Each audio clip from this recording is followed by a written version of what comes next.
you take this feeling?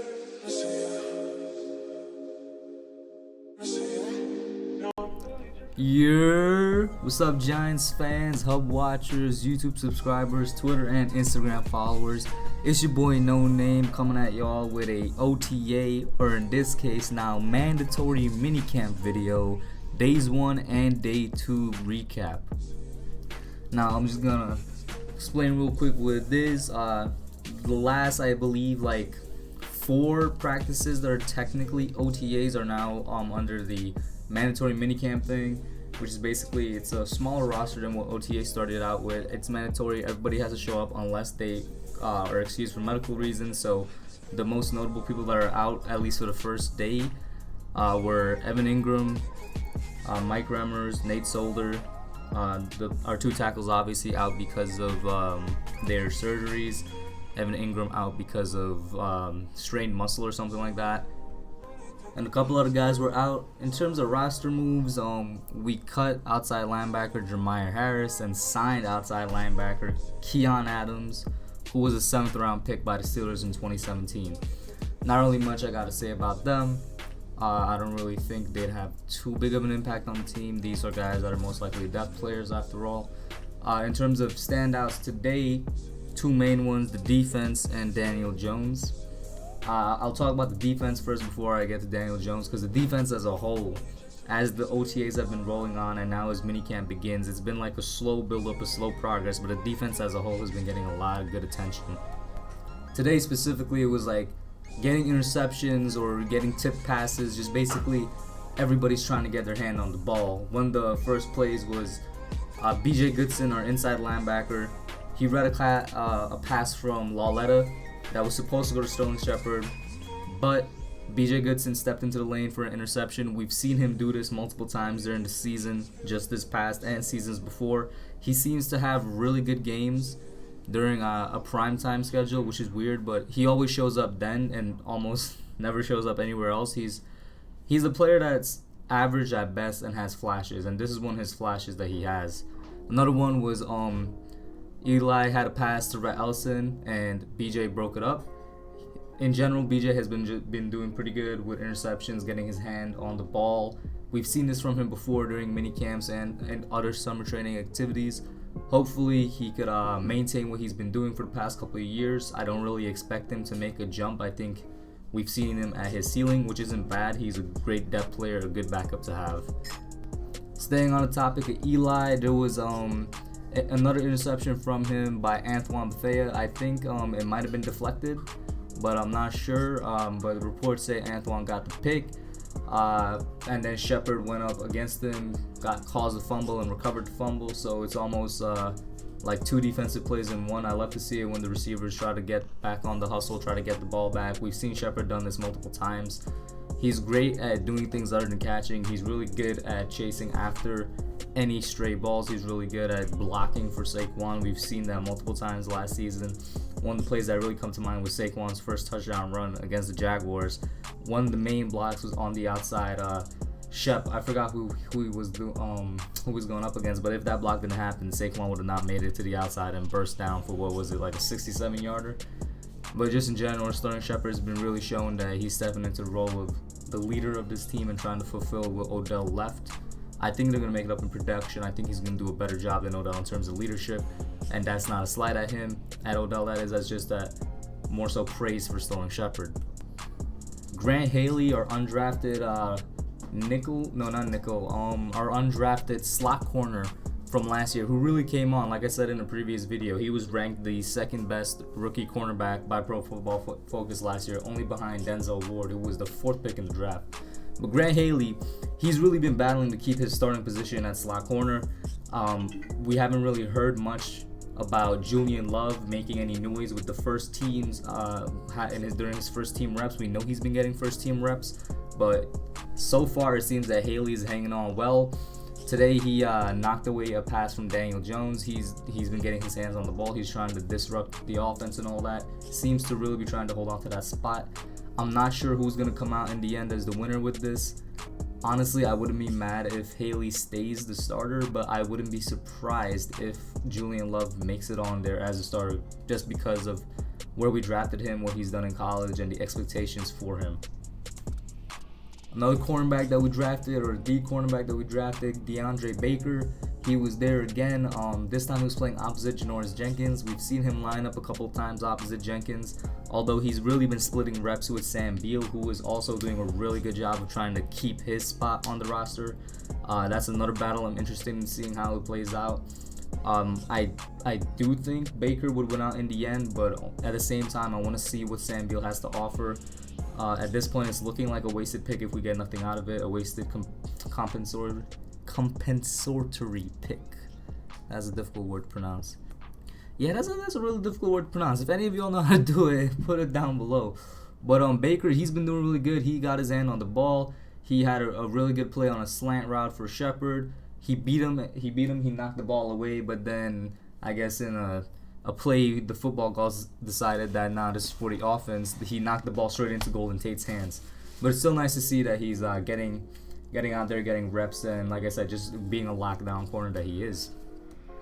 So with that being said, a little bit about defense. I want to talk about Daniel Jones a bit. Jones had a really good first day, in my opinion. A lot of people say, a lot of these reports from the Giants beat reporters say that Alex Tanney had the best day out of the quarterbacks. Eli had a shaky day at best, and they say Daniel had a very similar shaky day. But I think he had a really good day considering all the heat he's been getting from everywhere else. Just off the top of my head, I think about there was a pass to Reggie White, a nice fade route. Went right over the shoulder. Reggie caught the Reggie White Jr. That is the new number 13. Really deep pass. Reggie caught it, stayed in bounds. A beautiful pass. There was another one to Cody Latimer for a touchdown. Although there's somewhat of an argument about whether or not Cody got his feet in. He had a read option run that would have went for a touchdown. It looked like similar to his college days, where he's showing his speed and athleticism that a lot of people seem to forget he has. He's basically spent the day proving why he should be the 6th pick. Of course, I mentioned a couple of times here that he was intercepted, and he had pass deflections by Grant Haley, another one by Jonathan Anderson, which ended up in Julian Love's arms, and another one into a cornerback named Ronald Zamport for an interception. But in general, he's had really good passes. He seemed to be connecting a lot with Reggie White Jr. and being really effective on slant routes and fade routes. Now let's get into day 2 a little bit. In addition to the regular guys who are out, something that's a bit concerning for me is that Shepard Sterling, that is, missed the practice because he had a wrist injury. I hope everything's fine. From what I'm reading so far, it's not too serious. Hopefully, it's more so just a strain. Maybe he just needs to get it checked out. I hope it will definitely be something fixed before the preseason comes along, because we've seen this before with Giants wide receivers. We've seen it with Shepard before. I think it was 2 years ago. We've seen it with Odell that same year. Everybody they had something nagging them before the season began. They wrote it off as not serious, and then came into the season and it was serious. It knocked them out for like 90% of the time in the regular season. So I hope it's not anything like that. I like to see that he's taking the time off to take care of his body and all that. Jabril Peppers, he missed it because he had a dental appointment apparently, and Sam Beal missed it due to personal reasons. We also saw on the sideline Nate Solder coming back from surgery. He was on the sideline rehabbing from his ankle procedure. He was working on the bike, trying to get that foot back in motion. And today, unlike yesterday where the defense had a great day, today was all about the offense. All the quarterbacks got into it. Everybody had a good day, or at least I should say most people had a good day on the offensive side. It was sort of like a bounce back period. I like to see that both sides of the team, they're having good days and bad days. It shows that they're both growing. It shows that they're both improving. Iron sharpens iron. Let me start off with Daniel Jones, since that's who I left off with on day 1. For the second straight day, Daniel threw a perfect deep fade route. This time, instead of to Reggie White, it was to Darius Slayton in the corner of the end zone. He seems to be really good at these fade routes. For those of you that don't know, some people call that an NFL caliber throw, and what they mean by that is the fade route for the end zone is one of the most difficult passes for any quarterback to make in terms of timing, accuracy, and arm strength that you need to put into it. It's not something that a lot of people can make coming straight out of college. So the fact that Jones could make this is showing that, he's spending time in the film room, spending time in the weight room. He's really spending time trying to get that starting position from Eli. In general, today he's had a really good time connecting with Darius Slayton, as opposed to the last time he was connecting with Reggie White. So it's nice to see that he's getting acclimated with as many receivers as he can. It was nice to see that all the receivers were taking advantage of the time that were given to them because Sterling Shepard was out. You know, you throw a little bit more time to every other guy there. Like I said, he was connecting with Slayton. Slayton caught a perfect slant from Jones. He had a leaping touchdown grab. He was very consistent in separation. His speed is extremely important, but I've mentioned it before. His hands are extremely inconsistent. That's one of the reasons he was taken in the 6th round, I think. Seems to be improving a bit on that. You got to keep it in context though. This is without pads, without tackling, so maybe it's different. Maybe with pads and tackling, his arms will go away again, but we could only hope that he keeps the consistency in his hands. After our boy Eli, he had a really good day. Also started off with an extremely nice pass. He had a deep post route to Corey Coleman. Coleman caught the ball in stride, went in what should have been a touchdown. They were doing this thing called a half line pass drill, which is instead of one-on-one passing drills, only half of the field is active. There's only a certain amount of players, and basically it's more like trying to get, it's like a method to teach quarterbacks coverages. So I'm guessing they were probably trying to get it there for more so Kyle Lauletta and Daniel Jones, but Eli took advantage of it. By this point, what is it, his 16th year in the NFL, he definitely knows his coverages. He's one of the best readers of defense in the league, one of the best field journals in the league at this point. Eli had a touchdown pass to Rhett Ellison in the back of the defense. Another thing I've been noticing, I think I said it before, we have a really good tight end group with Evan Ingram, Rhett Ellison, and Scott Simonson.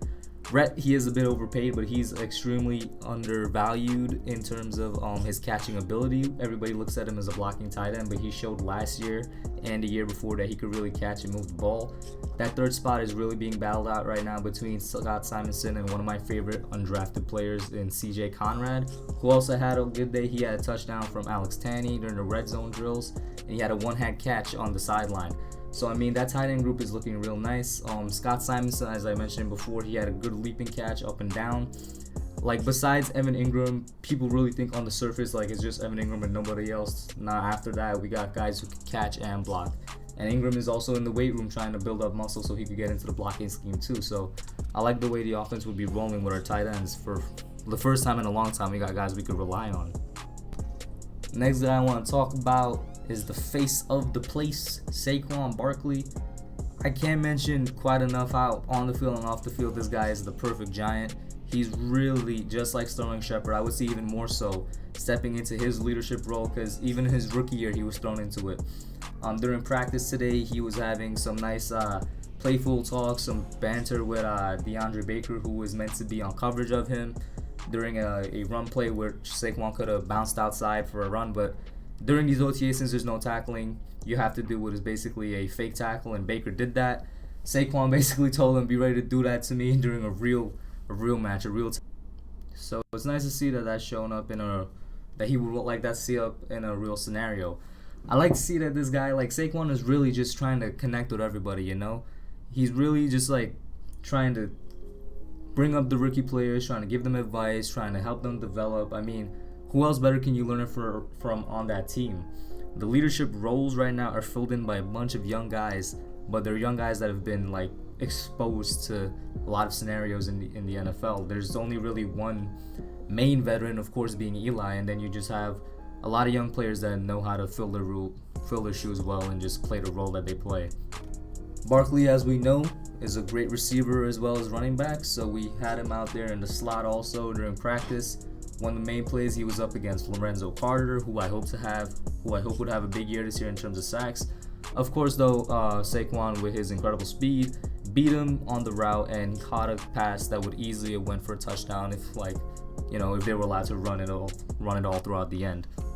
Now, a lot of people seem to think that Saquon is going to be our leading receiver in terms of yardage next year, and while that's not necessarily a bad thing to have in your running back leading your team in receiving yards, because he did have 700, I believe, or 729, something like that last year, I don't necessarily want it to happen because it all goes back towards putting strain on his body, which is something I want to avoid. I don't want to have Saquon retire after 8 years in the league, albeit if it might be an incredibly great, maybe historical record-breaking 8 years. No, I want to have him as long as possible.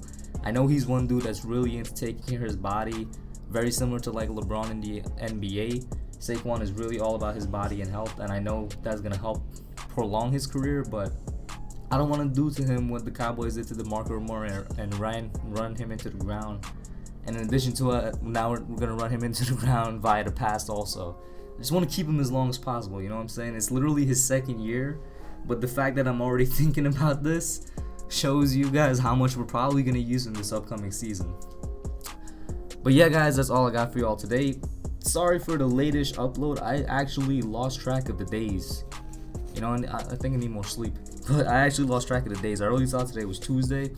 But that's what I got for y'all in terms of the minicamp updates. I'll get another one out hopefully on Saturday, and then maybe something out for you guys on Sunday. But that's all I got. Let me know what you all think.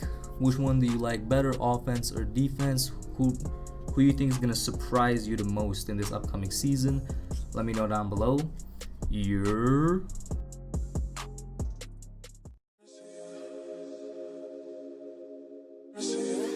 Really take this feeling.